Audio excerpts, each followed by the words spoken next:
बच्चों, कैसे हो आप और कैसी है आपकी सेहत। पढ़ाई के साथ सारा दिन पढ़ना भी नहीं है, आपको अपनी सेहत का ध्यान भी रखना है। आपको पूरा टाइम कैसे अलॉट करना है, पूरा टाइम टेबल बनाकर, इज़न्ट इट। और हिंदी का रिवीजन बच्चों कैसा चल रहा है? अच्छा चल रहा है, no doubts. Oh, you are having doubts? Okay, no problem. If you are having any type of doubt, you can call your ma'am, isn't it? तो आज हम लोग करने जा रहे हैं model reading of Hindi question paper, isn't it? So are my students set? तो आइए बच्चों, आज हम करते हैं model reading question paper of Hindi. बेटा, कभी भी आप एग्ज़ाम अटेम्प्ट करते हैं, कोई भी हो, कोई भी विषय हो, चाहे हिंदी हो या मैथ्स हो या साइंस हो या इंग्लिश हो, आपको हमेशा एक हैबिट डेवलप करना है, वो है आपको read the instruction first. They are most important because पहले आप इंस्ट्रक्शन रीड करेंगे तभी आपको पता चलेगा। काफ़ी सारे जो कन्फ्यूजन्स है आपके सॉल्व हो जाएंगे इंस्ट्रक्शंस को रीड करके। So first of all, right in clean, neat and legible hand writing. आपको अच्छे से शुद्ध अक्षरों में लिखना है। जल्दी के चक्कर में आप गंदा नहीं लिखेंगे। और try to use minimum use of eraser. बार लिखना, उसको इरेज करना, वो नहीं करना है। Write the answers in the answer sheet. Question paper तो आपको मिलेगा, लेकिन आपको सारे प्रश्न उत्तर किस में लिखने हैं? अलग से आंसर शीट में लिखने हैं। और बहुत इम्पॉर्टेंट बात आपके लिए है कि सिर्फ उत्तर नहीं लिखना है, साथ में आपको प्रश्न भी लिखना है। Write the following details: name, class, division, day and subject on every page of your answer sheet.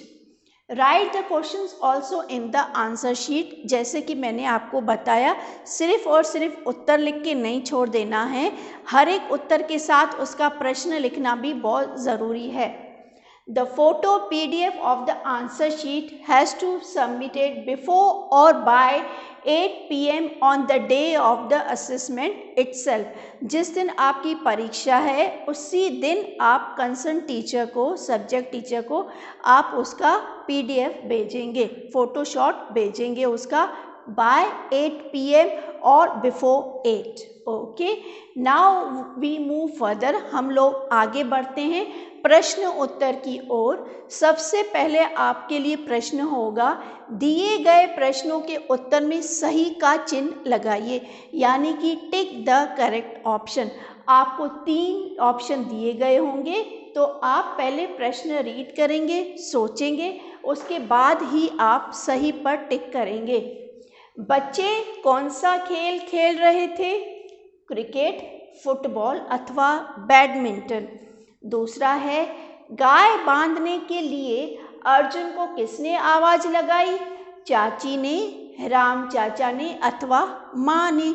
ये तो आपको पता है, सो मैम नहीं बताएंगी, आपको खुद से करना है। दूसरा प्रश्न है, बॉक्स में दिए गए शब्दों की सहायता से खाली जगह भरिए। ये आपके लिए हेल्प बॉक्स रहेगा, उसकी सहायता से आपको फिल इन द ब्लैंक्स करने हैं। तीनों भाई नए डैश की तलाश में निकल पड़े। दोनों भाइयों ने एक डैश लिया, तो आपको इसकी सहायता से यहाँ पर उत्तर लिखने हैं। तीसरा है, दिए गए प्रश्नों के उत्तर लिखिए, आंसर द फॉलोइंग। सिर्फ उत्तर नहीं लिखना है, प्रश्न उत्तर, प्रश्न उत्तर। पाटलिपुत्र के राजा कौन थे? दूसरा है, चाणक्य ने चंद्रगुप्त की माँ से क्या कहा? फिर आता है चौथा, दोए में आए शब्दों का उनके अर्थ से मिलान कीजिए, यानी कि ये दोए दिए गए हैं और ये उनके अर्थ हैं। आप जिसको बोलते हो ना do matching, match the following, ये वही है।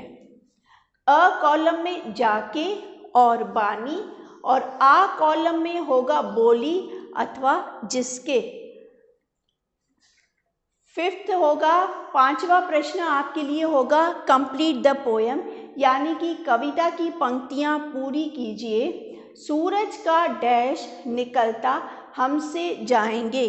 You have to write 5 lines on the given poem. आपको कंप्लीट करना है कविता को, इन पंक्तियों को आप कंप्लीट करेंगे।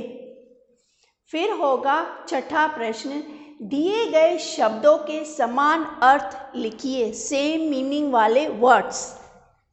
सूरज, पंछी, पट।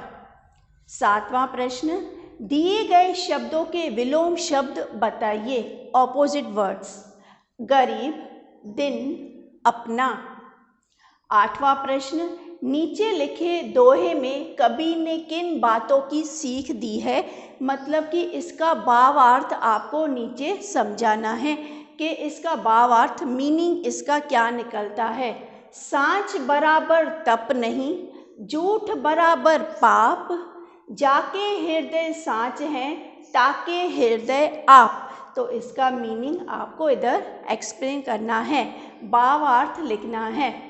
नौवां प्रश्न होगा, किसी एक विषय पर निबंध लिखें, यानी कि ऐसे, होली अथवा प्रिय नेता। 10वां प्रश्न आपके लिए, किसी एक विषय पर पत्र लिखें, लेटर राइटिंग। अपने मित्र को उनके घर में हुई शादी पर अभिनंदन पत्र लिखें, अथवा अपने मित्र को कक्षा में हुए वार्षिक समारोह के बारे में बताते हुए पत्र लिखें। तो आपको इन सब का प्रैक्टिस करना है, किसमें? अपनी नोटबुक में। This will be a revision for you, okay. So this was model question paper of Hindi. ठीक है, आपको कोई भी दिक्कत आती हो so you can call me.